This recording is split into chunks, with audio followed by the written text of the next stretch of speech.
aspirants. So this daily current affairs analysis, we are getting a very good feedback from the students. So we are very grateful to do this work, and it will definitely helpful for you in exam point of view.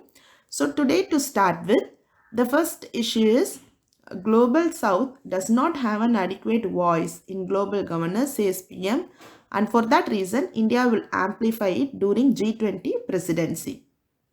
So this comes under GS2 groupings and agreements. So for prelims, you need to know about G20. G20 was formed in 1999 in the backdrop of financial crisis which has happened during 1990. Because that financial crisis that hit very badly in East Asia and Southeast Asia. So to secure, main objective is to secure the global financial security. Financial stability by involving middle income countries. Together, the G20 countries, they include 60% of the world population, 80% of global GDP, and 75% of global trade. Okay, so actually India assumed the presidency from December 1, 2022. Since India assumed the presidency, you can expect a question from this area. So India's G20 G20 logo says that the theme is Vasudeva Kudumbam, means one earth, one family, and one future. There are 20 members. You need to understand the members also. You may expect in that area also question. Troika is nothing but during the presidency, India, Indonesia, and Brazil would form the Troika. Troika means that is nothing but a top grouping within the G20 that consists of current, previous, and upcoming presidency. So Indonesia, India, and Brazil. And remember, G20 has no permanent secretariat. It was worked by under the coordination of representatives only, and they are known as the Sherpas. Next news is vegetable prices help cool inflation. So this comes under GS3 economy. Inflation refers to the rise in price of most goods and services, particularly food, clothing, house, recreation. Inflation measures the average price change. Okay, so the fall in the price, if it is price rises, that is inflation. If the price fall down, that is called deflation. Inflation, which is very important because it indicates the decrease in purchasing power of a country's currency. So in India, inflation is measured by two main indices. One is WPI, Wholesale Price Index, and CPI, Consumer Price Index.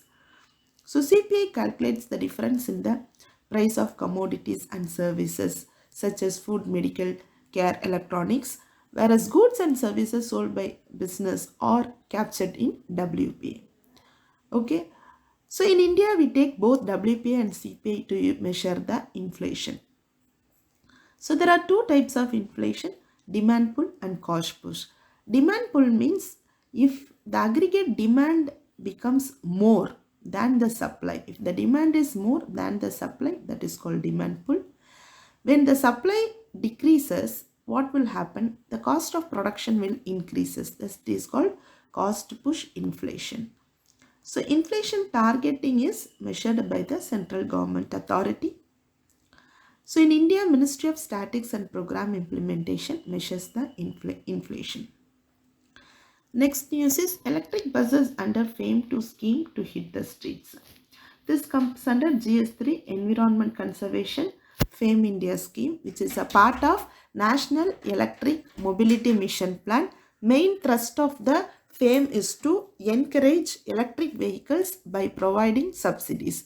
FAME India scheme is aimed at incentivizing all vehicle segments. So two phases of the scheme is there. Phase 1 started in 2015, phase 2 started in 2019. So the scheme covers hybrid electric vehicles. The monitoring authority is Ministry of Heavy Industries and Public Enterprises. So for FAME India scheme has four focus areas: technology development, demand creation, pilot project, charging infrastructure.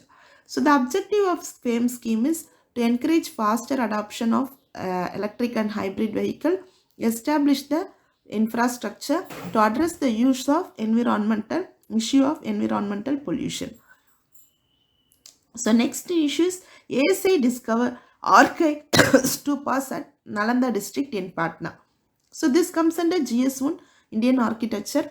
So Nalanda was one of the famous universities of ancient India, and it has a historic center of learning in Bihar. Okay, so it was founded in AD 427. It was primarily dedicated to Buddhist studies. So Kumaragupta of Gupta dynasty, he founded Nalanda University. During the era of Harshavardhana and Pala monarch, it rose very popularly. So under the 12th century, when Turkish ruled Qutbuddin Aybuk general ruler Bakhtiyar Khilji demolished Nalanda University. It is a UNESCO World Heritage Site. It was established at Rajgir. Okay, that's all about today's news. Thank you.